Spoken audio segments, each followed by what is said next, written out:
Hello and welcome to Doyle Boys, a podcast where each week us three brothers decide what is the absolute best of any given topic by going through a knockout tournament. I'm James, the sole reaver of the podcast. I'm Andrew, Coco Bandicoot. I'm Stephen, I'm a Tamagotchi. Oh, when was the last time you seen a Tamagotchi? I was actually watching a long-form TikTok about Tamagotchi and the keeping of Tamagotchis the other day. A long form one. 3 minutes back. What does that even mean? Like a 3 multi-part minutes. thing? Or to just... I know nothing about TikTok. I don't use TikTok at all. Like, Do is you there know? a time limit on TikToks? I don't know. I thought TikTok was 15 seconds. I think 15 me and you are right. It can be anywhere from 0 to As 3 people minutes. As people who know nothing about it, we're definitely right. Definitely right. All I know about TikTok is that Mom keeps sharing Oh my TikToks. god! Yeah, In she the family does, group chat. I never open them. I've never opened one of them. I mean, well, No, I don't open them. I have enough social media in my life. there's an update to TikTok recently that means that, let's say I send you a TikTok and you open it, I can see that you've opened it. You know, it'll say, oh, Andrew Doyle, and here's his TikTok account, has opened this. Obviously, you don't have one, so it wouldn't work for you.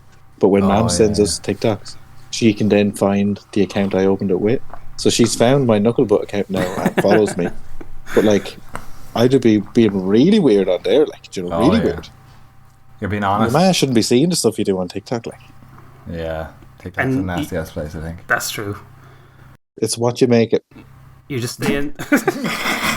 If you go in nasty, it becomes nasty. If you go in, like, and you're like fairies, all you'll see is fairies. That's That's how it true. works. TikTok is like social media for the dark web. No, it's not. You know nothing about TikTok now. Let's That's move on. exactly it.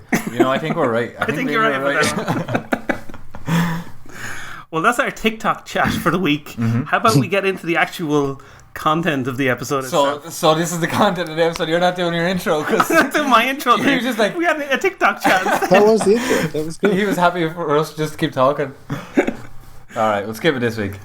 Sure. Before we dive into the actual brackets, let's say Nitty gritty would have been a nitty-gritty. way. Dive into the brackets.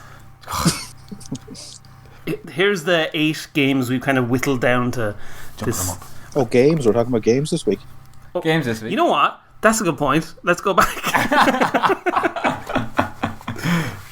So the topic we're going to be covering this week is what is the best PlayStation 1 game? Starting it from the start. We'll probably keep moving forward doing Yeah. PlayStation 2, 3, 4. Etc.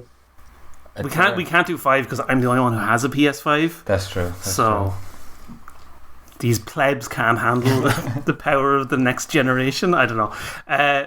Before we dive into like talking about the battles themselves, we'll just do a quick rundown of all the games that we have this time around. Jumble them up, James. Oh, okay.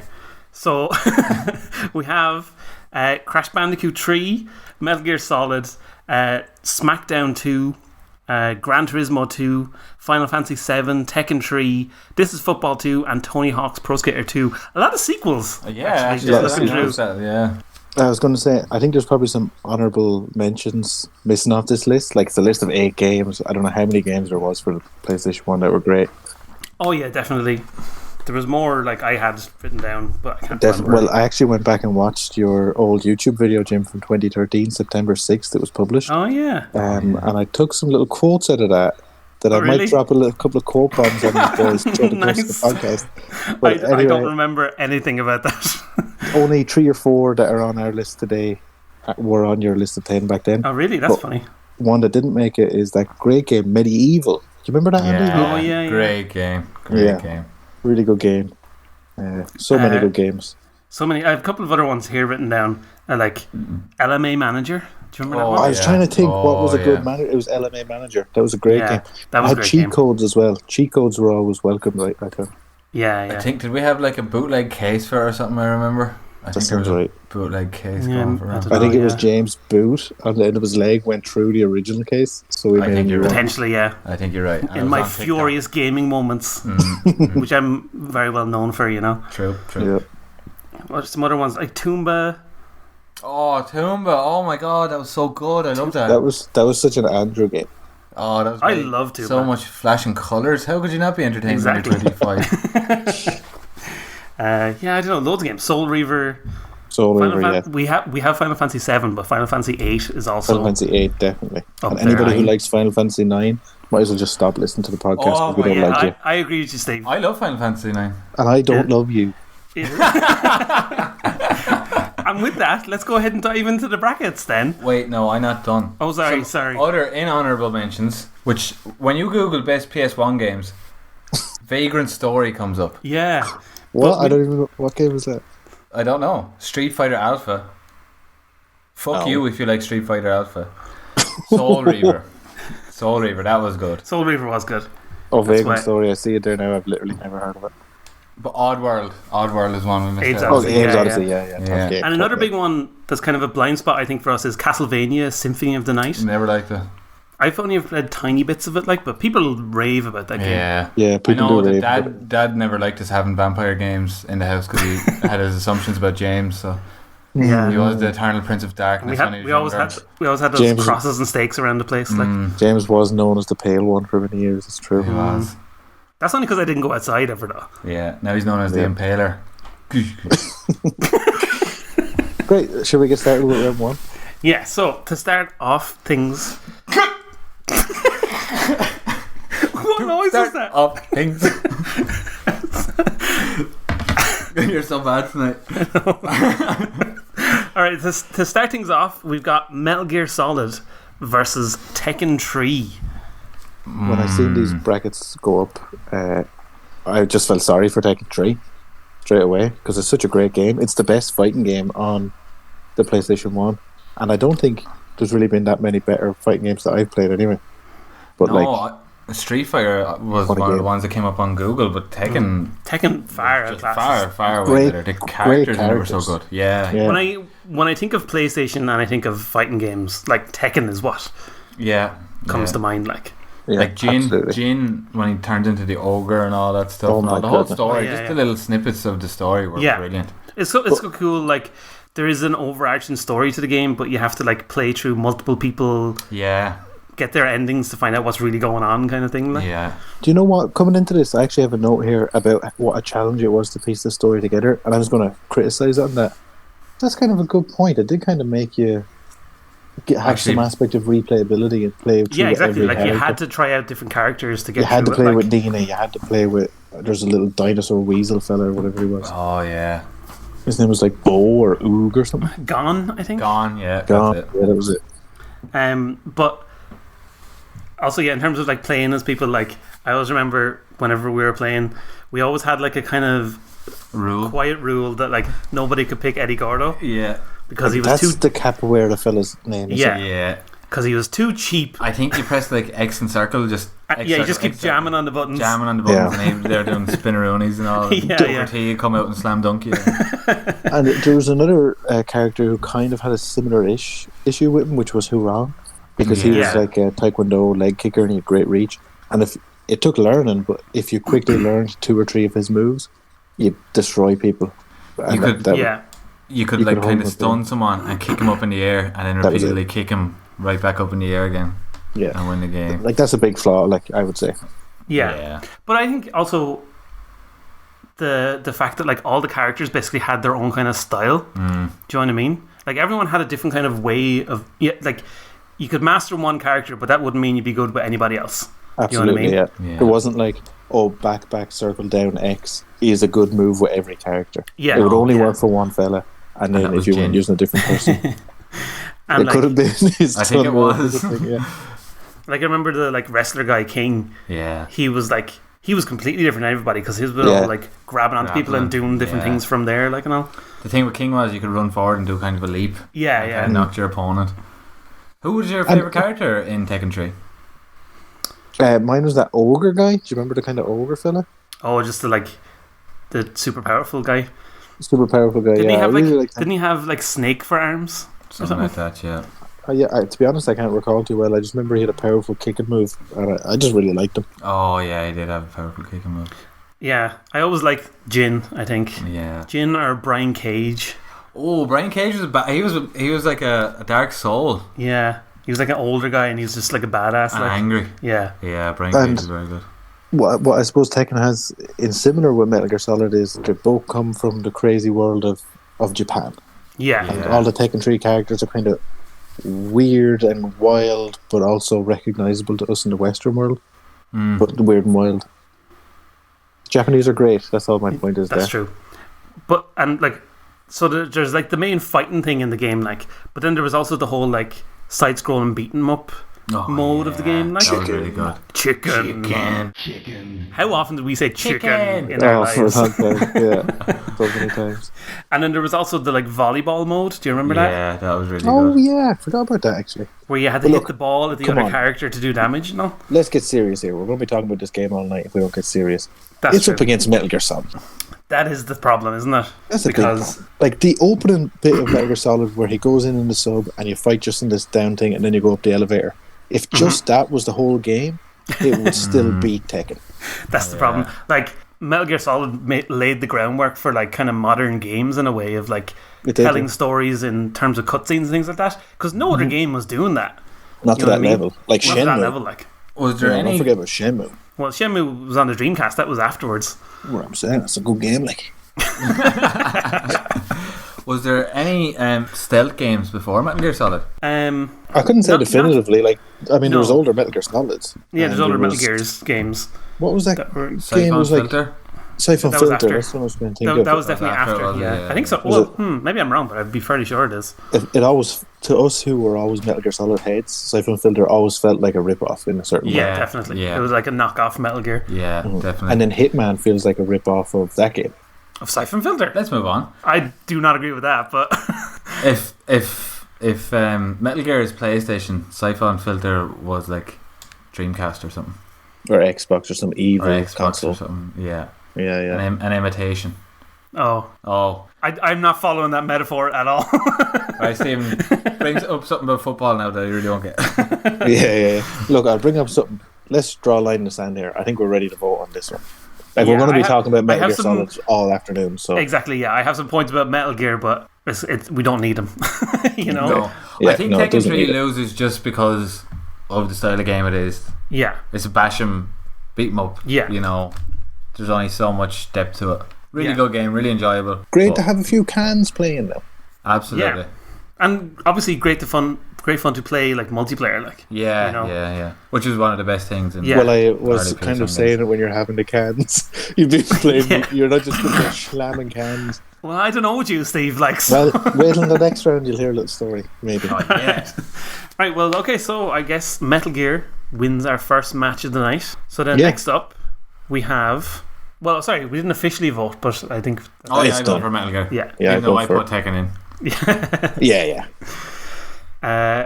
So the next up we have This Is Football 2 versus SmackDown 2 Know Your Role. Jabroni. Okay. Little Okay. story. This is Story Football time. 2, obviously a multiplayer game.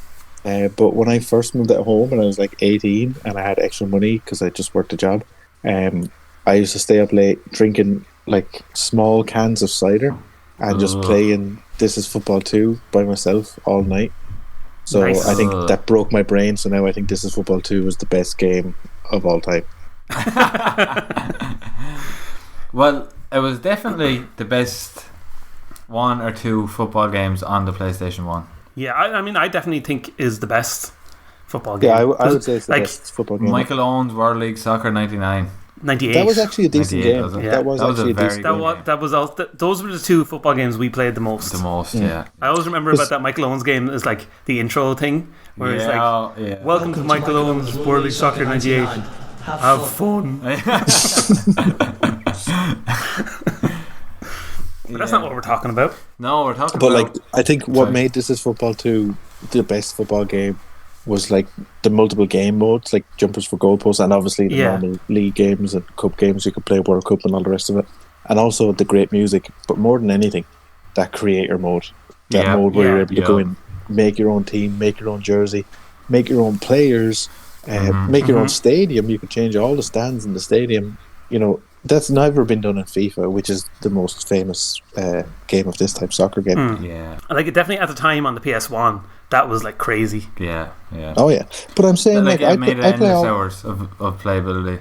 endless, so many small Definitely. little cans Like, of cider. I don't know how stacked many, up beside like- me. I don't know Wouldn't how many believe. different like teams of like superheroes and stuff we tried to make and different things. Yeah. You know what I mean?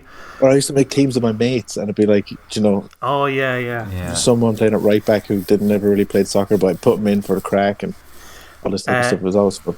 And there was 2 other great things in that game that weren't in like any other football game that I know of anyway. First one was being able to dive.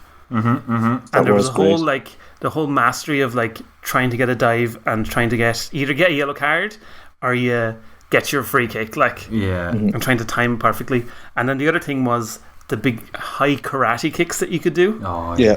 Do you remember those? Yeah. And like I remember trying to kick people so many times in that game, and I think maybe only once or maybe twice I actually collected with someone, and like I think I got sent off or something. Yeah. But it was like the most like satisfying moment ever. Yeah. There was actually another game that had something similar that was actually completely based on that, and it was called Red Card, is what I think it was called. Oh really? I never played it, but the homeboy, the main Double G dog, Keane Rossiter, played it a lot and loves it. But his opinion ranks very low. So very low. So tell me something about SmackDown then, because I know I played it, but like clearly I'm voting for This Is Football because I love it. But I'd love to be swayed, and I'd love someone to convince me somehow SmackDown is a better PlayStation 1 game. So SmackDown, I think, was again another game that we played a lot of. I know I did anyway, certainly, and it also had the huge amount of creating your own character stuff as well. Like, and I know. I spent a lot of time making characters and making their moves and all that, and giving them as much like jumping around moves as you possibly could. Because who wants the boring things where you're just standing there punching like? Yeah. And then one thing I always remember is the career mode in that game. Oh yeah. Do you remember that? Like it kind of just went on forever. Yeah. And like I think there was a thing of like to unlock everything in the game you had to do like 5 years of the career or something. Yeah. There was a thing in that of like every show you'd have to make it like automatically go through each match, and it'd simulate who won the match. Like it took like 5 or 6 seconds, but I think I have that music embedded in my head. And there was like a tournament tree going on at the same time, was there? Yeah, well, it depends on how many people were in the match. Like you'd see like the health bars going down or whatever. Like, you know what I mean? I have to say I don't recall the music. I did play the game and watch you play it a lot, but I don't recall the music now. Do us a little rendition of it there, Jim. It's like doodle-a-doo-doo-doo, doodle-a-doo-doo-doo, doodle-a-doo-doo-doo-doo-doo. That's basically how it goes. Yeah. Cool music, you know? And what about you, Andy? What's your memories of SmackDown? What's your opinion? What's your hot take? I'm just listening to the music here now, actually. Yeah. That's really good. I'm indifferent to both. Not that I'm indifferent. I like both of them. But my favourite WWF game was Just Bring It. And that's like my fondest memory of a wrestling game. I think this might have been a bit too early for me. Even though I was obsessed with wrestling. I was probably the biggest wrestling fan when I was the smallest. When you were a kid, yeah. Well, I don't know if Sky was a thing when you were as small as I was. Oh, yeah, definitely not when you're small. Like, I got into wrestling when I was like 14, 15, something like that. Yeah, so I was probably watching at the same time as that. Yeah. But I was like 8, maybe. Young and impressionable. Yeah. Yeah. But I remember really, really loving wrestling. I had like a little ring and all the little wrestlers. And I remember playing with your toys. But Just Bring It was definitely my favourite. Yeah, that was PS2. That was PS2. Yeah. So This Is Football might actually be the best football game ever made. Whereas is true. SmackDown definitely isn't the best wrestling game ever made. I would definitely say SmackDown 2 is my personal favourite of wrestling games. Really? Yeah. But a lot of that is nostalgia as well. Like, there is probably objectively better wrestling games. Oh, you know what obviously, I mean? But I think for both of them, I think it was the customization options. Yeah, it was a huge thing. So good. But also with SmackDown, there was like the matches themselves were lots of fun because they were really fast, and like in comparison with like modern wrestling games, it takes about 10 minutes in a modern wrestling game to do a match at least. Yeah. Whereas those were like they'd bang them out in like 2 minutes. Yeah. Do you know what I mean? Because you run around so fast. But like doing like the TLC matches and stuff, and the Hell in the Cell, smashing them through the top of the cell and all that stuff. Yeah, it was a lot of fun. Well, I know that my vote, kind of when I seen the tournament trade, I kind of had a feeling that my vote would be the deciding one. Yeah. And as I was saying, I think I'll go with This Is Football because it might actually be the best football game ever made. I think because FIFA is straight trash. That's fair enough. I haven't played FIFA in a long time. The best game series ever. So that's my vote. That sounds sensible to me. obviously I've said I'm already going to vote for This Is Football 2, but when James mentioned he's so easily swayed. but when he mentioned the character creation in the WWF game, like, it really is better. The graphics are better in SmackDown. The commentary in SmackDown is better than the commentary in This Is Football. No doubt about it. No, you're definitely not thinking of SmackDown on the PlayStation then, because there was no commentary on that one. Oh, wasn't it? All right, then it's trash. This Is Football 2 gets the vote. I will say about This Is Football 2, like, I watched a couple of videos like last night of This Is Football, and as soon as the commentator started saying some of the lines, I was like, I remember every single line of that. It was good stuff. Was that one where they used to say he speculated, he nearly accumulated? I think that was World League Soccer, actually. But yeah, good stuff. Clive Tilsley's on it, which was one of the best commentators ever. So. Yeah, he is. Yeah, but I think we're ready to say who the winner is. I think that was a win for This Is Football. I'm obviously going to vote for SmackDown too. So, eat my gold.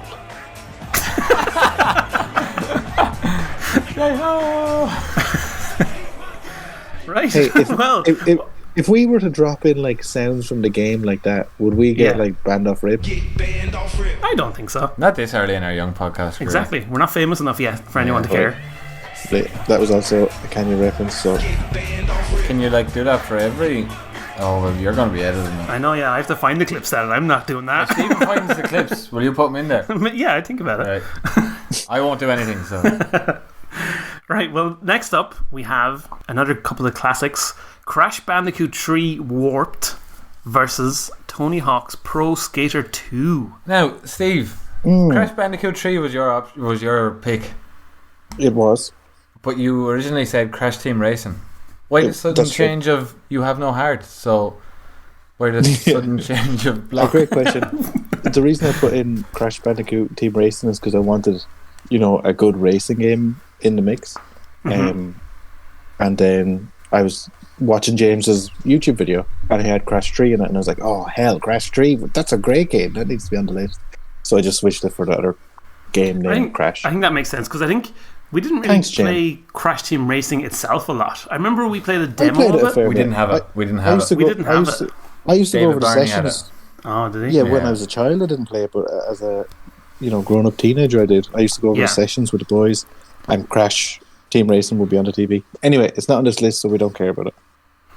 But what I would say is Crash Bandicoot 3 was on my shortlist as well, like, of games that I wanted to have in this thing. Really? Yeah. So you're not a fan, I'm very Andy, happy that it's in here. No, I'm absolutely a fan, but Crash Bandicoot 3 is way better, if you ask me. But oh no, I'm saying Crash Bandicoot 3 was on my shortlist, not Crash Team Racing. Oh right. Yeah. Well, you should have said that properly then. Well, it was pretty clear. Well, I don't really like that whole Crash Team Racing thing. I much prefer actually Mario Kart. So okay, Mario but we're Kart's talking really about Crash 3 Warped. Forget about Crash goddamn Team goddamn Race. Right. Someone talk about Crash Bandicoot 3 Warped then. That's Ugga Bugga. That's it. I was trying to remember what we called the mask, dude. It was Ugga Bugga. The Ugga Bugga mask. That's it. I was trying. Nobody knows what he actually said. I think for me, James, you probably played way more 3D platformers than I have. But for me, Crash 3 is the best 3D platformer that I've ever played. Hands down. Yeah, like certainly of that style of definitely of its time. Do you know what I mean? Well, I'm saying ever. Yeah. I don't think 3D platformers got better as the years went on. No. Well, technically, it's a 2.5D platformer. Okay. That's true. That is true, yeah. But yeah, a great game. And these type of games, they always have a lava level, a water level, a wind level, all that type of stuff. They had all that to the usual hitters, so you're in a genre game, you're comfortable, you know where you are, but you're still not bored. And especially I'm thinking of the water level here, where you have a little kind of Metal Gear Solid-esque submarine driving you around. Oh yeah. Fired rockets. There's a level on a bike. There's a couple of car racing levels. There's an Arab level where you get to kill Arabs. Yeah. Before it was cool, actually. That was before it was a hot thing. That's one of the things. No, of course we support all religions. Oh, kill everyone. That's what we say. Yeah. And smoke tobacco. What? But yeah, the variety of the levels in Crash is crazy. Like you were saying, like there's the motorbike stuff as well. Like there's the airplanes. There's the future level, yeah, the dinosaurs future level. Yeah. Yeah. You get a rocket launcher. Mm-hmm. Like there's a lot going on in that game, and like one of my favorite things is like you unlock more abilities as you go through the game. Like, but then you can take those abilities you unlock back into the early levels, and you can get more things, like basically, and you can unlock extra levels and all this, and you have to beat the time trials and all that kind of stuff. There's the little trick to do to get abducted by aliens. Oh yeah, to get into the secret alien level. Yeah, yeah, an alien race then. I think so. Yeah. Like I love all that when they've like. I suppose nowadays you call them Easter eggs or something, like little secret things that not everybody knows about. And I think Crash Bandicoot 3 did get remade onto the PlayStation 3 or 4. It did. And then you get trophies for doing all these things. And the game really came into its own then, because not only are you beating the time trial and feeling happy, you get a little trophy for yourself as well on the PlayStation, which is quite nice. The remake is really good. I think they did games. Remake. It feels really good and it looks fantastic. Like I played it with my partner, my unknown partner, and we really enjoyed. Yeah, that one. We really enjoyed replaying it. Actually, she played it. Even a girl played that when she was younger. No, and she was like mad into it. So great game. I'd say Ember probably played it as well, more than likely. Yeah, I think it was quite good in that way. Yeah. Ember being our sister for like everybody else who doesn't know who Ember is. So Andy, tell me a bit about Tony Hawk 2. Tony Hawk 2. Because this is your pick, right? Yes, it was my pick. So, if you Google Tony Hawk, you would know that Tony Hawk is not Tony Hawk's Underground 2, which I was thinking of. And it's Tony Hawk's Pro Skater 2. No, but I did play Tony Hawk's Pro Skater 2, and I think it was one of the best PlayStation 1 games ever for its replayability, because you're always trying to, like it was like a multiplayer game where you could all sit together and beat each other, try to beat each other's high score or grind. Yeah, like doing the like. Wasn't there something where like you had to do the same trick as each other and all that? Like and try and beat each other's score or whatever.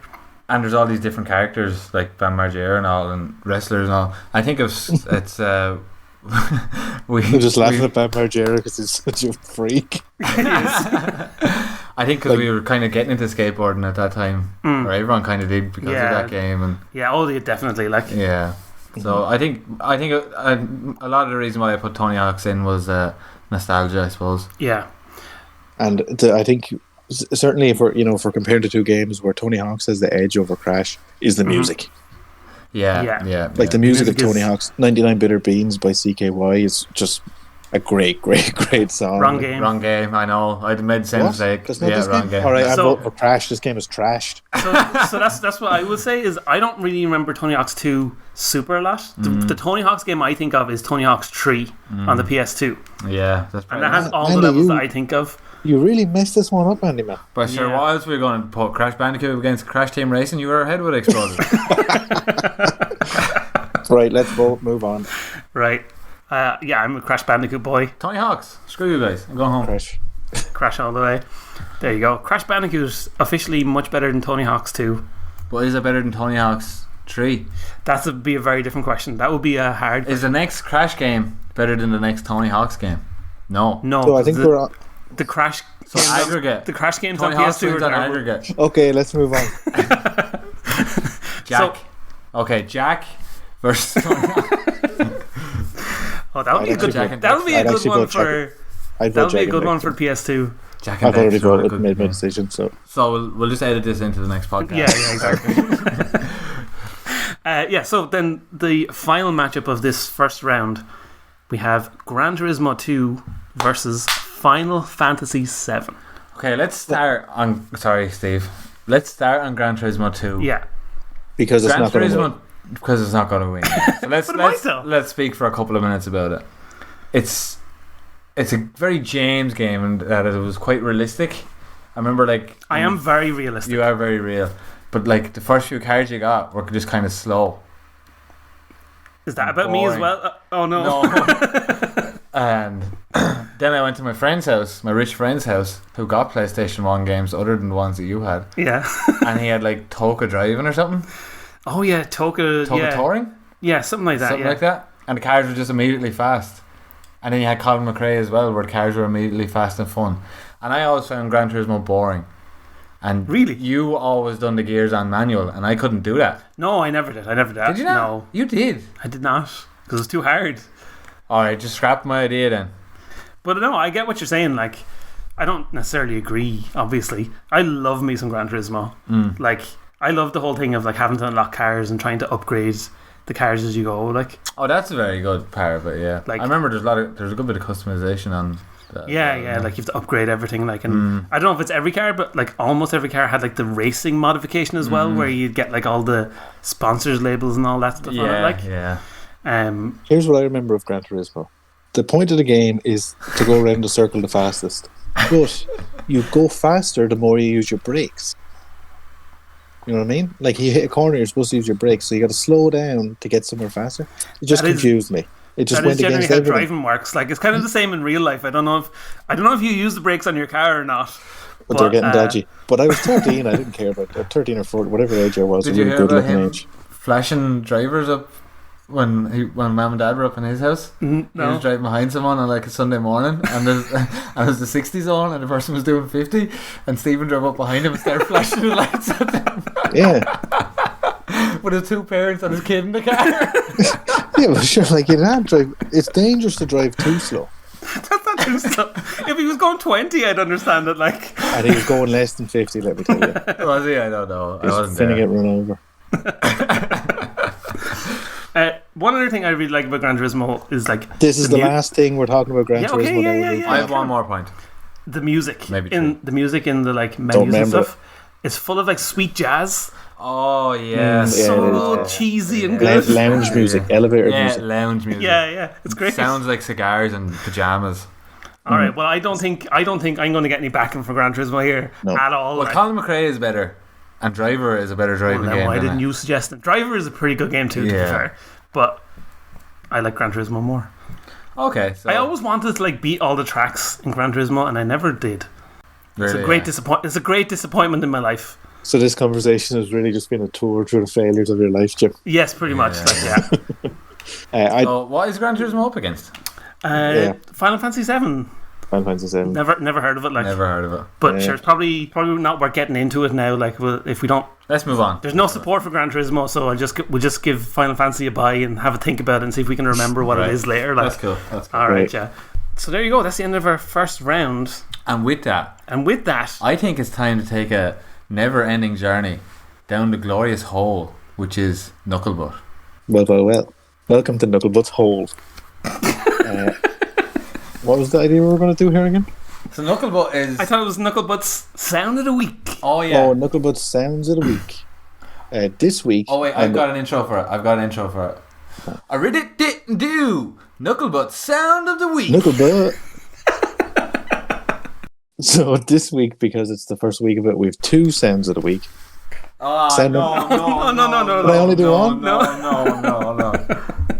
One of these is going to be cut out, okay? Yeah, it's Knucklebutt's best sound of the week. Okay, best sound of the week is a chap called Cake Flaps. Cake like cake you bake. How is this promoting Knucklebutt if it's talking about some other guy named Cake Flaps? Because he's using the name Knucklebutt. Oh, I thought it was supposed to be sounds that Knucklebutt has heard that he likes.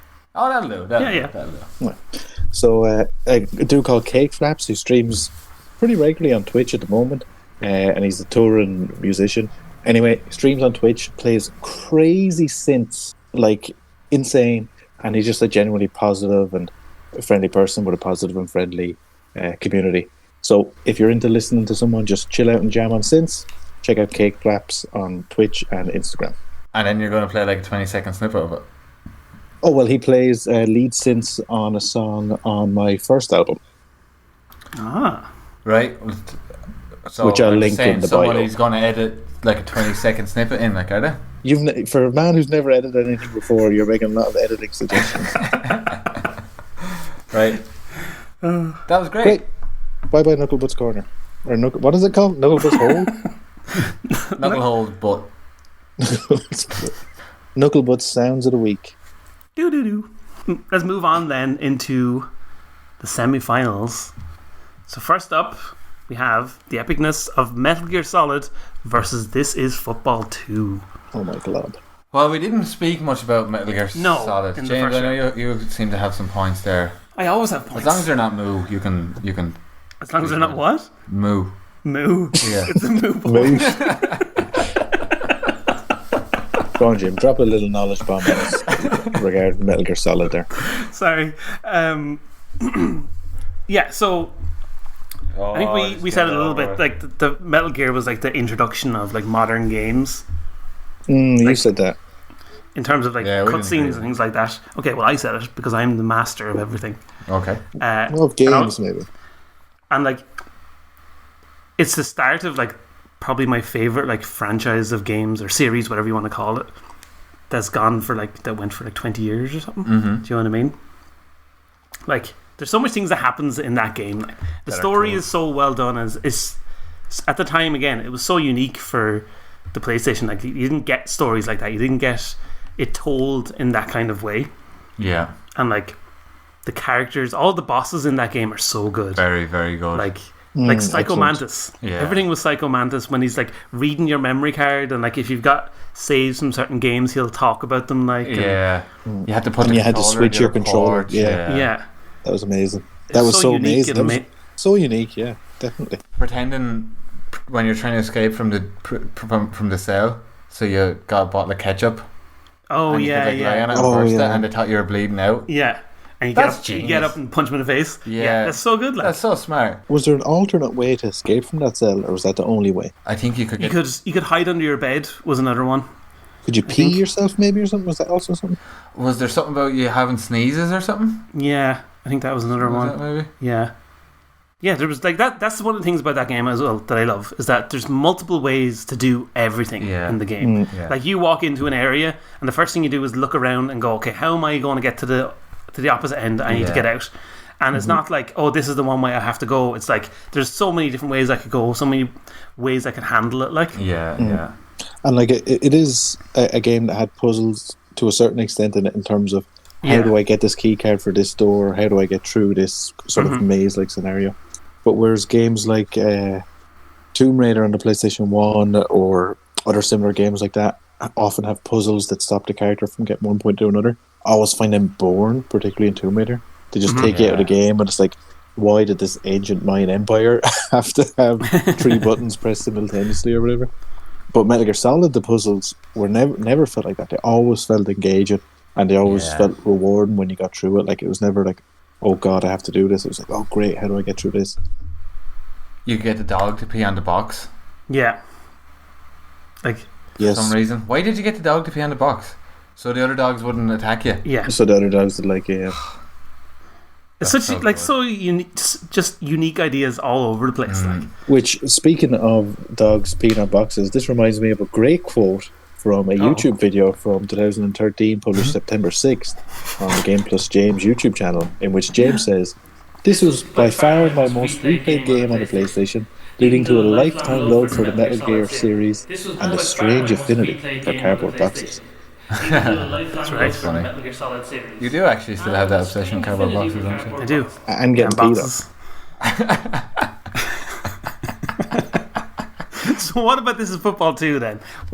How are these two things going to match up against each other? How is This Is Football 2 going to defeat it? I have one for how This Is Football 2 could beat Metal Gear Solid. The question I would say is This Is Football 2 the best version of This Is Football? This Is Football 1 versus This Is Football 2? Yeah, This Is Football 2 is a better game.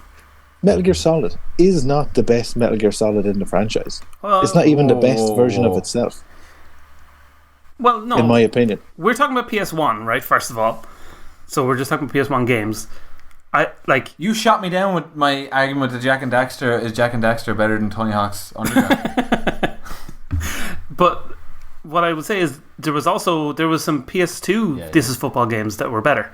I thought, like, This Is Football, I think it was like 2002 was like the PS2 game. I think that was like, I thought that was the best This Is Football game. Mm-hmm. Hey, look, I'm trying to fight against Metal Gear Solid here. I got to pull out some dirty moves. Yeah. Hey, look, it's hard. Here's another one. I got another dirty move. Right. This Is Football 2. You can play it with your friends. You can play it with your enemies. You can play it with anybody. Metal Gear Solid is a solo experience, so it's not got that multiplayer engagement. That's true. That's definitely true, but like, I know me personally, I mostly like playing games myself. You know what I mean? Yeah. Like, I enjoy playing with other people, but like, I'm going to spend more time playing a game by myself. Yeah. Couple of small little cans of cider, keep playing Metal Gear Solid all night. I hear you, man. I hear you. Like, I know 100%. I've gone back to Metal Gear Solid lots of times in my life and gone back and played it. Like, but I've never gone back and played This Is Football 2. Yeah. Yeah. Metal Gear Solid has to win, but This Is Football is the best game of its genre. Sorry. This is Football. Definitely. Bar This Is Football 3. But I don't particularly remember that one. But it's certainly the best football game on the PlayStation 1. I would agree with that, definitely. I would say there's no doubt about that. And I suppose we bid a sad farewell to This Is Football 2. I guess so. And going by our bracket, This Is Football is the best sports game in general on the PS1. Oh! Yeah. There you go. Yeah. There you go. So Metal Gear Solid wins. Next up, we have Crash Bandicoot 3 versus Final Fantasy 7, which got a bye into the semi-final somehow. Right, so should we talk about Final Fantasy a bit? I got some major problems with the game. Yeah, it's too good. Oh, okay. Yes, in general, it has an amazing story. Amazing. But it does, you can't say that because it's like anime. It does have a major issue in the latter half of the game where Cloud starts going mad and he falls down a big well or something, and he's spinning around in his wheelchair, and he's sitting in a wheelchair going blah blah blah, and you have to run around playing as Tifa and Ares, and it's trash.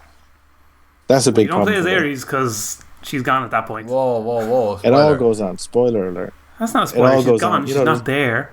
Yeah, because Sephiroth kills her. Oh no! There's a lot. There's a big problem there, I think, and also the battle system in it can get tiresome because some of the battles are just. Oh, my brain! No, I didn't say that. They're just the same action over and over and over again. Like you're fighting someone who has 200,000 HP or something. Yeah, you're gonna beat them. You're gonna get there and beat them. It's just gonna take you ages. I don't think I can beat Ruby Weapon without cheating. No, I don't think I can. No, I don't think like nearly 30. I don't think I've ever beaten any of the weapons legit, apart from the one you have to beat in the story. Yeah, the one you have to beat in the story is one of those 100,000 HP or something like that. It just takes ages. I disagree with that though, because I think there's a lot of tactics to it, like, do you know what I mean, and managing your characters and all that. But you said that's something you've never achieved. As someone who's loved this game for so long, you've never achieved the feat of beating those two bad guys. Yeah, but speaks about how. Oh, go ahead. Yeah, it speaks about how hard it is. It's not easy, like, do you know what I mean? But that doesn't mean, like, just because I can't do it doesn't mean I don't enjoy it. You know what I mean? Well, it means that. But as for your previous point about Cloud and like him going like gaga, I definitely don't agree with what you're saying, because I think it's actually a really interesting device to have your main characters you've played through the whole game be just like taken away. Do you know what I mean? And so you get this kind of, then you get an external kind of viewpoint of who Cloud is and everything, and how the other characters interact with each other without Cloud being there is really interesting. And then Cloud's journey to come back and get his mind back, basically, that whole thing is really cool. Yeah, I think. When Stephen made that point, I was trying to say that what you just said, but what was in my brain was, no, I think that's really cool how that's done. But you just explained to me why I think that's cool, why that is done. I enjoy that bit, but I enjoyed the whole game because of the nostalgia of it now. And yeah, like Steve, if you go back and listen to the Final Fantasy VII music, it's so good still. Like, oh my god! Under special Knucklebutt sound of the week shout out to Under the Rotting Pizza. Anybody who's listening, if you have ears, listen to Under the Rotten Pizza. You will not be disappointed. I'm sure there's not everyone plays Final Fantasy VII. A lot of my friends have never played it, but same, yeah. I'd love like an outside opinion on, like, if someone just listened to the music, and just be like, what? I mean, do you think it is? I personally think it's the best video game soundtrack of all time. Like, I can't think of a better one for any game. Yeah, I'd struggle now to think of a better one. Like I actually listened to it. I just listened to the Final Fantasy VII songs. On my Spotify. Like. I was listening to a couple of them again today, like, and like some of that music is just so good. Like One Winged Angel. Yeah. One Winged Angel is one that gets propped up a lot, definitely. And even like the opening track to the game is probably like my favorite opening to any game as well. Like like the doon doon doon, all that stuff, and then it zooms out on the city, and then the big swell of music hits. Bam, ba ba ba ba ba, and then it goes down and goes zooming into the city, and then like the really cool like bass hits. Doodle doodle doodle doodle. Oh yeah, it's so really good. Like absolutely. And Red 13, I don't know if it's called this, but the theme song for wherever Red 13 is from. Oh, Cosmo Canyon, yeah. Cosmo Canyon theme is also a favourite one of mine. Do you remember what really Red good 13? Music in it is when you get sent down to the jail beneath the gold saucer. Oh yeah, and it's like a really desolate place, and it's really slow, and it's actually really. I actually don't enjoy that part of the game so much because it's so depressing. Like they made it so because they made it so slow and so depressing. And it's not that it's actually dark, but it's so desolate, and even the music is so desolate, and it slows down the game. It really hits. It works the way it should. Yeah, you know. My goodness, it's such a good game though. Like I know I came out hot throwing problems at it, like, but I had to throw something at it, you know. Yeah.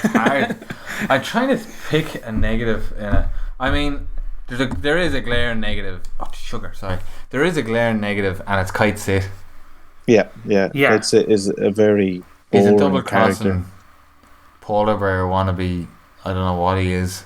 Yeah, he's not a great character. Like, and you know, I only played it recently, obviously, because it came out on the remaster when they remade the first part of Final Fantasy VII. So I played the whole game again, and Kite Sit's change from flipping to be evil, and then for some reason is accepted by the group that he's a snitch, but we're just going to keep bringing you with us anyway.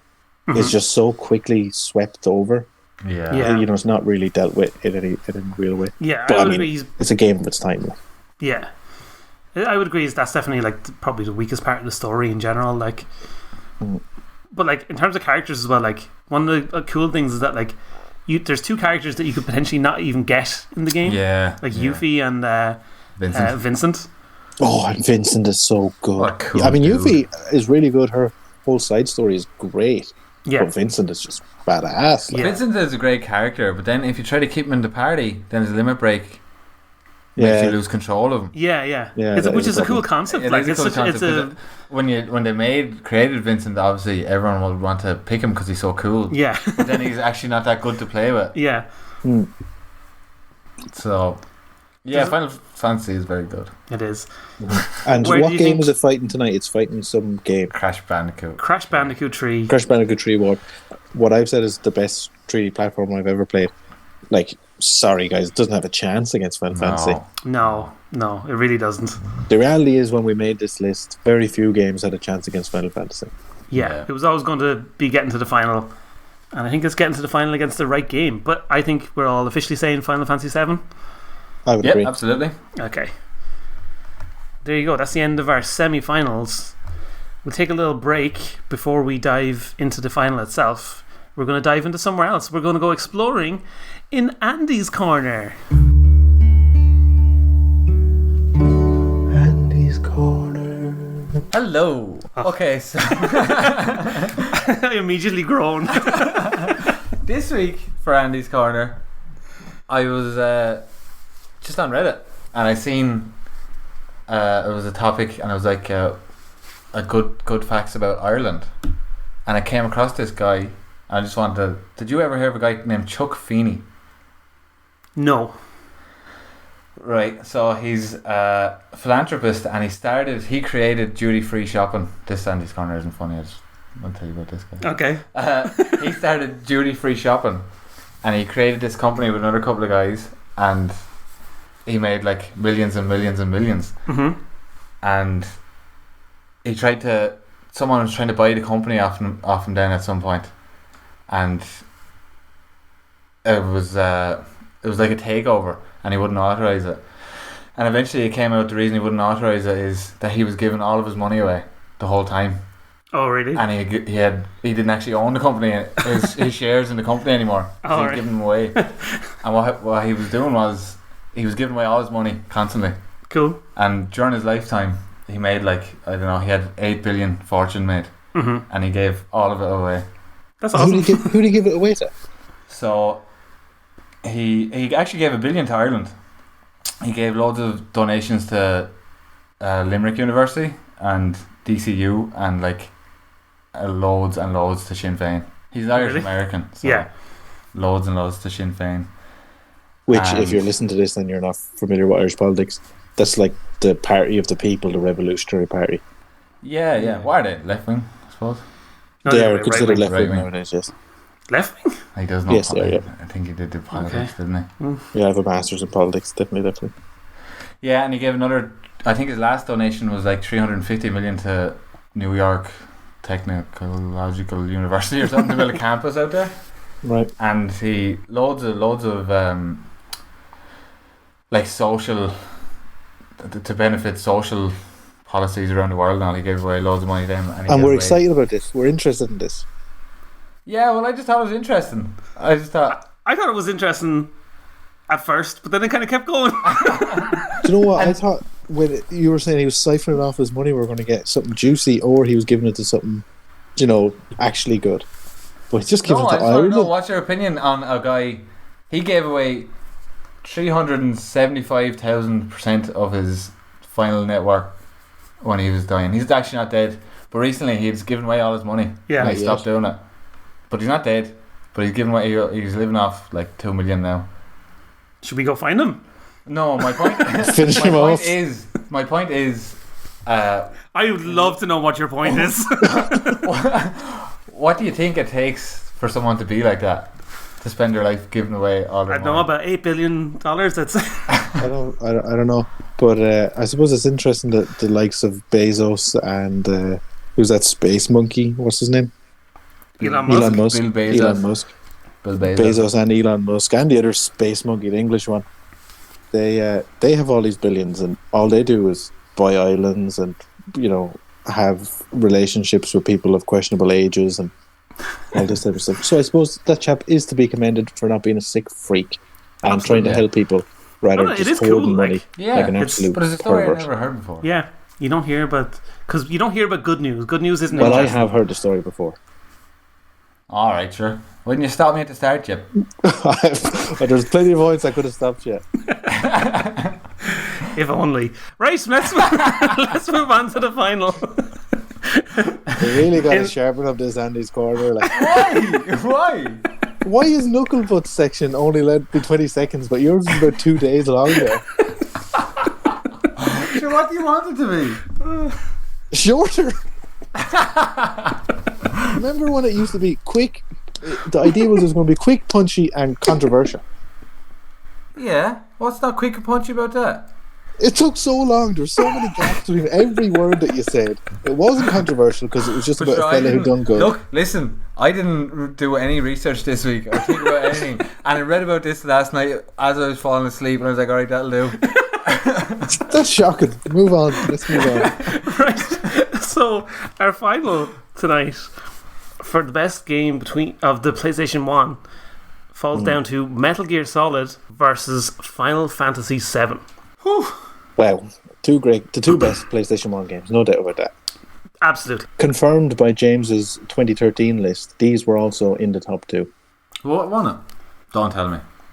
Spoilers. James put Final Fantasy 7 second and put Metal Gear Solid first back then. Oh, no. I know, James, now you probably don't have an idea which one you're going to pick first, or maybe you do. Yeah. No, I'm not sure. I can be swayed either way. You're constantly growing as a person. Exactly. Growing, changing, and learning. Mentally, yes. You're getting fat. Oh. Give me some arguments, boys. Where do you lie? Here's one. Here's one small argument to kick the whole thing off. With Metal Gear Solid, the replayability factor of it was immediate. You'd immediately complete the game. You'd unlock like a bandana or the ninja suit. The bandana gave you unlimited ammo. The ninja suit made you invisible. And then you just go straight back and play the game straight away. No delay. Final Fantasy 7, you complete the game and you go take a cold shower. You'd need one. And it might be a long time before you come back and play the game again. You will come back and play it and you will complete it 100% again. But it's not such a quick turnaround in terms of replayability. Yeah, no, definitely. I've obviously gone back and played Final Fantasy 7 a lot of times, but it's not that game where you go back and you play it slightly differently or anything like that. Like, that's one thing about Metal Gear is that, like you said, you unlock those things. You also get, like, I think the third time you complete it, you get like a tuxedo that he wears the whole way through, and I think the fourth time you get the robot ninja costume. Then like, all that is really cool. But as I said before, like, the fact that you can do each area completely differently and handle it all in different ways, like, that was just fun then, because you could go around doing whatever you want. Especially when you had the bandana, like, you get some C4 and you could just go plant it on every wall and, like, blow up enemies in, like, hilarious ways and things like that. But then in Final Fantasy, it's kind of open world, and you can go around and get. You can choose which city am I going. which city am I going to go to this week? Which of the side missions am I going to complete this week? Yeah, that's true. Yeah, that's then you can change the backgrounds in the menu to make them all colouredy. That's true. Oh, I used to love doing that. Really good. Oh, I used to love doing it so much. Metal Gear was probably like, let's say, like 10 to 12 hours to play through. Oh jeez, I couldn't do it. You could do it in 5, like, I think. Yeah, if you were. Yeah, I mean, you could do it in 3 if you had super eyebrows. If you're skipping the cutscenes and stuff like that. Yeah, skipping the cutscenes, but yeah, it was about 10 to 12 hours for an average playthrough. So even playing it multiple times. So you're saying 5 hours of cudscenes? About that, yeah, good yeah, stuff, absolutely. Good stuff, yeah. Yep. But the thing with Final Fantasy obviously is, like, that was like, you'd be at least 40 hours by the time you get to the end 40 of the hours, game. I'd say. And then that's without trying to do everything, like getting Knights of the Rounds, getting the chocobos, like, all that stuff. There's so much to that game. Those goddamn chocobos are so annoying. Oh my God. I used to hate that, to be honest with you. But it was awesome at the same time. It made me feel like fucking a chocobo. which brings up the whole thing of side games. So the side game in Metal Gear Solid was the mini holodeck thing. Yeah, the VR missions from the main menu, the VR missions, which were amazing. They were awesome. And there's a whole other game within the game of Metal Gear Solid. Which Final Fantasy 7, I'd love to be wrong here, I don't think it really has a mini game, does it? Well, the Gold Saucer. The Gold Saucer has the Gold Saucer, which has many mini games, but most of them are trash. But Final Fantasy, like, it did do a good thing of, like, mixing it up as you're playing through the game. Like, when you're escaping Midgar, you're driving on the bikes and slashing things. Like, there's the snowboarding bit. Yeah. There's also the Mini Moog game, which is horrible. Or Mini Mog. Oh, on Gold Saucer, yeah. That is horrible. And it's an important part of the game if you want to really get good completion. Yeah, that's true. Is anyone keeping tally here of the tits and tats? I think it's about 2-1 to Metal Gear Solid at the moment. Oh, well, Final Fantasy 7 is going to win, you see. Do you think? I don't know. Here's one. So here's a little comparison between the two. In Metal Gear Solid, loads and loads of cutscenes, as James mentioned, maybe 5 or 6 hours of it. And the cutscenes are the same type of graphics as the rest of the game. It's all a movie. You never change from that. Whereas Final Fantasy 7, I mean, remember the first scene where Cloud jumps up and grabs a grating above him, and all you're seeing is these square cubes for hands, trash, garbage. But the cutscenes were polished and shiny, so look totally different, 100% different. Some could say that kind of pulls you out of the game a little bit. I don't know, but that's one comparison between the two of them. Yeah. My comparison would be, who's a cooler character? Cloud? Coolier? Yeah, I say Coolier. Cloud or Snake? Well, a Snake. Iroquois Blitzkin. Snake is definitely cooler than Cloud. I don't know. I like Cloud is a bit of a whiny, like... He's a little whiner, and he's always like... But he's got the big sword. That's true. What does Snake have? CQC, which you hadn't even learned at that point. Which might be after the point that he's learned CQC. Snake has... Hold on, that's a good point. No. How come there was no CQC in PlayStation 1, but then when you're in Snake Eater... Because it's a different Snake. It's his... Alright, here's another good point. What happened... Who's Zack? And what is Cloud? Well, first of all, it's not about the size of the sword, it's how you swing it. Second of all, that comes back to my point that I made in an earlier round about Final Fantasy 7, where this third or fourth act, whatever the later half of it, gets really confusing. That's the whole Zack storyline. But I think really I had it, confusing. And then I did Crisis Core, and now I don't have it. I still have it. It's pretty. And who's Big Boss? Now these are two different games.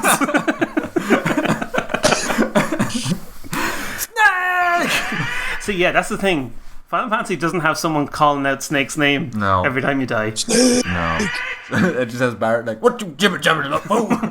Yeah, Barrett is a little bit racist. Not for the modern era, I don't think. Yeah. But I have heard that in Japanese media, it's common to have stereotypical portrayals of African Americans or Africans that aren't always what we'd use in the Western world. Yeah, especially in the 90s, that's not really the greatest representation in Japanese media.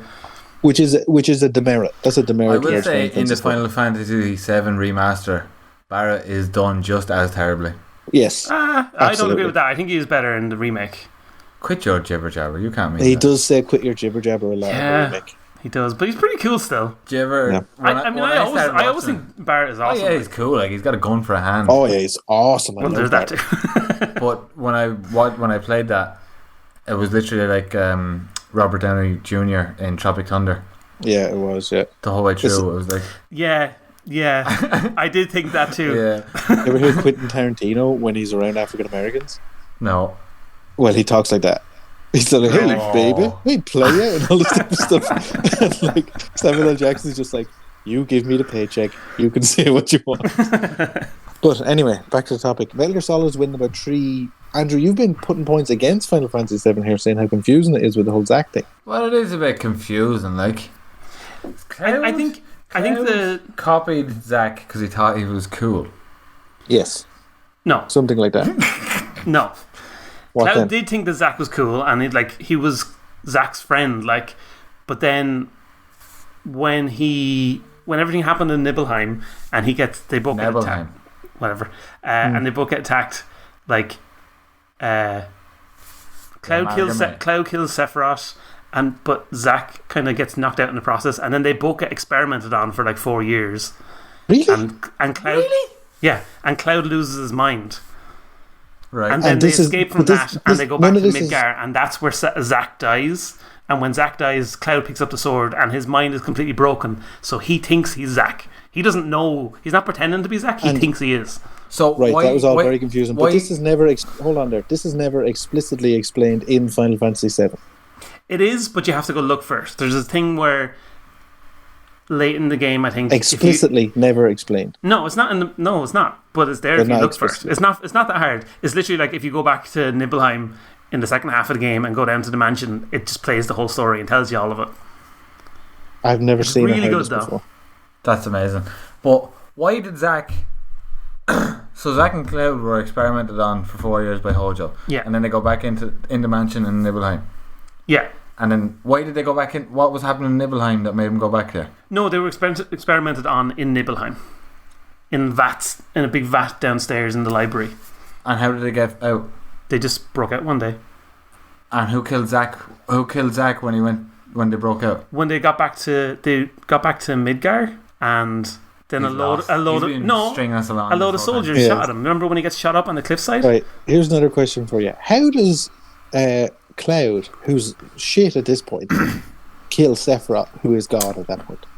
So when Cloud killed Sephiroth in Tifa's how memory, does he do that? In Tifa's memory, no, that doesn't happen. He kills him by surprise. I think he stabs him from behind.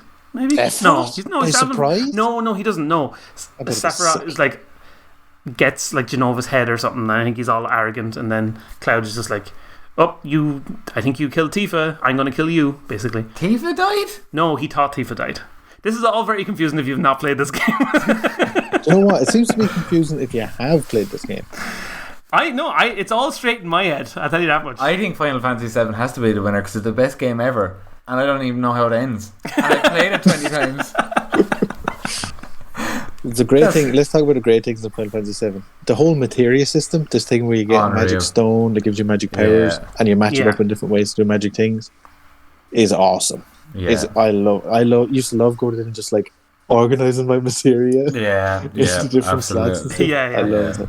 The whole style of the game, I absolutely love. Like the balance of like sci-fi and fantasy together. Like one thing about, especially like Japanese RPGs, they're obsessed with doing like fantasy, of doing like medieval kind of style stuff. Do you know what I mean? It's all like old English and all this kind of stuff, and I have no time for that. That's why I don't like Final Fantasy 9, is because it's much more like that. Couldn't care less. But the balance, a tail and a double sword. Yeah, but you're in this like kind of old medieval world, and it's just, that's not for me. It's just not what I enjoy. All right. But like Final Fantasy 7 and 8 as well, like, they both have their sci-fi elements to them, which I absolutely love. Like, that world. And that world has spawned so many things as well. There's so many spin-offs to Final Fantasy 7 that are all fantastic. Well, not all fantastic. Crisis Core is very good. And the Advent Children. I would say that I've never played any of these spin-off things, and I've never thought highly of them. You should play Crisis Core because it's very, very good.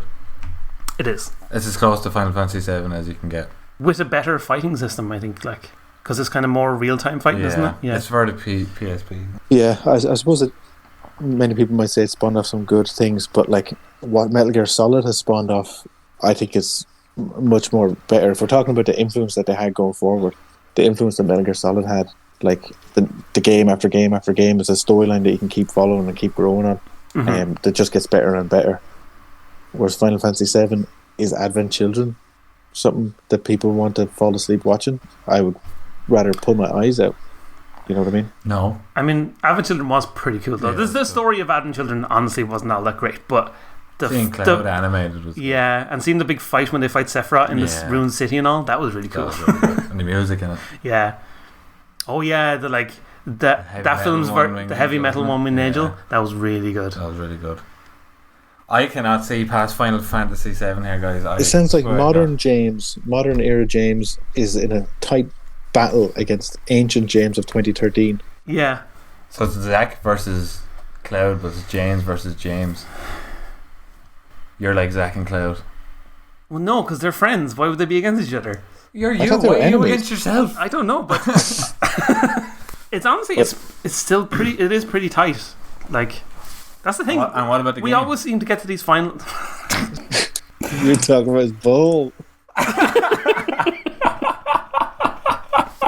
Well, look, for me, it's Metal Gear Solid just because Final Fantasy 7. Obviously, I love it. These are like two of my favorite ever games of all time. But Final Fantasy 7, it's too confusing. Chocobos are annoying. Kite is annoying. Metal Gear Solid doesn't have as many annoying things. Yeah. But Metal Gear Solid doesn't have a big sword. Here's one. He has a bandana. Doesn't it not? Ninja has a sword. He has a cool bandana. Hold on. The ninja does have a sweet ass sword. Ninja has a pretty sweet ass sword, and it's got giant mech robots. How does Barrett wipe his butt? He has two hands. Well, he has one hand. But he's obviously right-handed. He was grabbing your man's hand with his right hand. Yeah. Yeah, do you ever wipe your arse with your wrong hand? You can't wipe your arse with your bad hand. I honestly have never tried. Well, look, everyone pause the podcast. You'll end up having a gun for a hand. What's the final battle in Final Fantasy 7? Against Sephiroth? Oh, yeah. And not the one-winged angel Sephiroth. The final battle is shirtless. Yeah. Limit breaks building up. Only way to win is with the limit break. It's the only way to win. Okay, do you want to do that?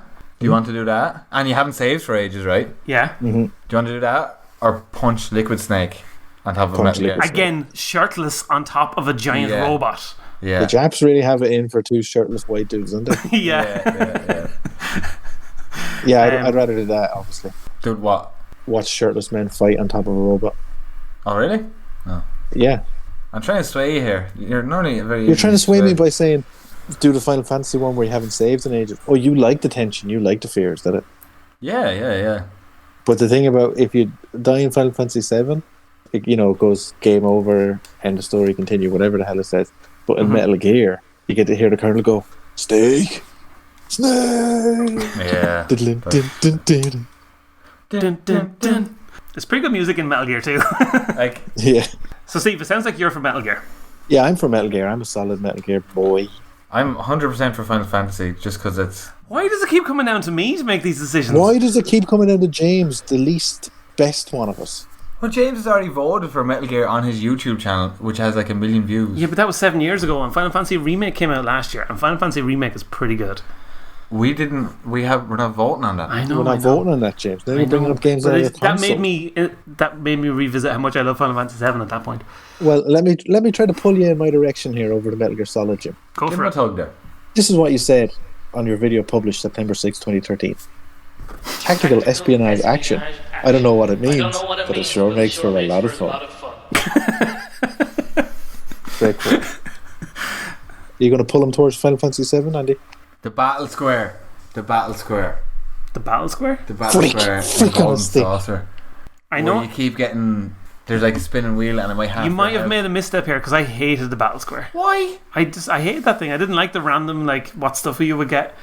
Like, Right, you had edit that out. Also, edit that out from your you had to brain go through it to get someone's ultimate weapon or something. I think.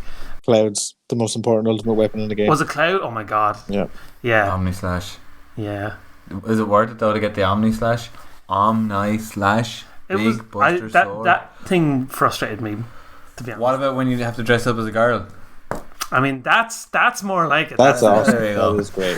But what about Metal Gear Solid, where you go in and try to save the president, and he grabs you by the crotch? Oh no, that's Metal Gear Solid 2, isn't it? Yeah. Yeah. Oh dang. Right, there's not much, trans action in Metal Gear Solid 1. I'll give you that. No, that's true. Well, no. Meryl dresses up as a soldier.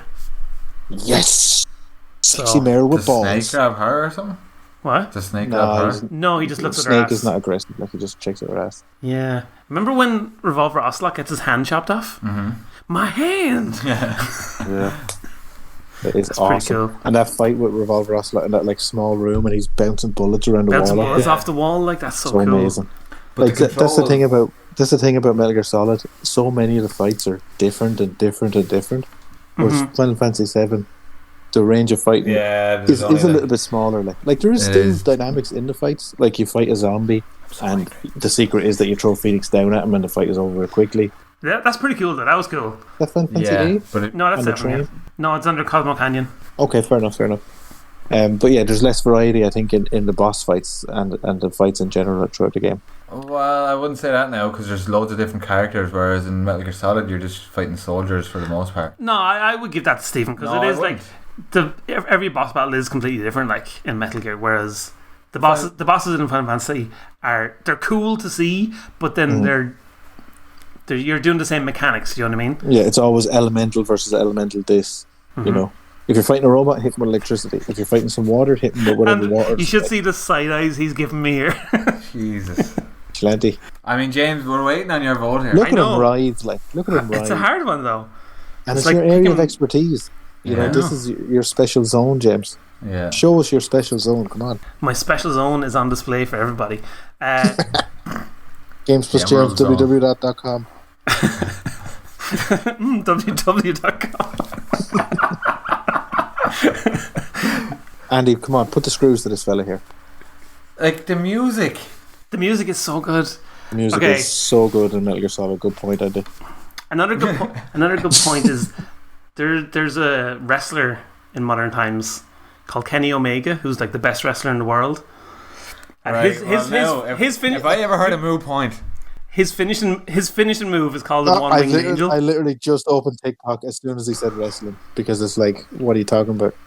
yeah, So- I switched off. Because wrestling Our came three in. listeners Because have wrestling switched came into it. I'm gonna go Final Fantasy VII. Yay! And How's that for a roundhouse? I don't get it. I didn't even understand your stupid wrestling point. No, It I made didn't no either. sense. I just wanted to say it. But this is trash. Why are you picking Final Fantasy VII? You're picking it on a moot point. A moo point. No, I need a legitimate reason now why you're making a wrong decision. the music has. It's more enjoyable to play. Hold on, Andy. You're trash, all right? James, you're the main man. Tell me why you're picking Metal Gear Solid here. I like the music in Final Fantasy is a huge thing for me. Yeah, But also I love that story. I love the characters. yeah. I right now I would like to go and play through Final Fantasy again.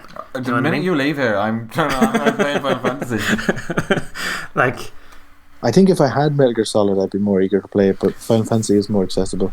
Which Yeah. is another point actually, because I just finished playing Sons of Liberty now, a few days ago, and I Which tried one to is start that? Snake. Second one? Second one. It's got Raiden in it, which is a bit. But I tried to play Snake Eater then, and I just couldn't get into it. Really? Yeah. That's a moo point. That's not. That's a what moot we're point talking because it's about here. nothing to do with this conversation, but it is interesting. That's like saying I don't like Final Fantasy. Well, you're bringing in other 10 franchises and stuff. Yeah, James, it was better than your stupid point about wrestlers or something. Yeah. Nonsense. Well, All right, I'm mostly- Stone Cold Steve Austin was. I in Final mostly Fantasy. said that because I thought you'd get more upset about it, but you didn't get upset enough. Yeah, it was just so moved that we didn't care. I opened TikTok it's like, what's this thing about? Actually. But yeah, I Final Fantasy is my pick. It's like by a centimeter. Do you know what I mean? by a millimeter. Holes in it. Yeah, fair enough. Yeah, I think the music probably does sway for Final Fantasy in an objective way. Like, I'm still voting for. Did you just flip? Oh, right. No, I didn't flip. No. Well, there you go. That's our official best PlayStation 1 game, Final Fantasy 7, with Metal Gear a very close runner-up, I would say. So close. But there you go. That's the end of our episode. Let us know what you think is your favourite PlayStation 1 game. Hit us up on Twitter and all the socials. Doyle Boys Pod. Follow us. You can also email us, doyleboyspodcast@gmail.com. Nobody's emailed us yet. Really? Somebody send us an email and say, hey, boys, I like your podcast. Bye. We want audio clips in the emails.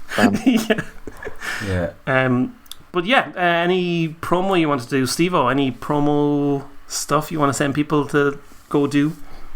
Yes, my album Knuckle Down is out now on YouTube and Bandcamp.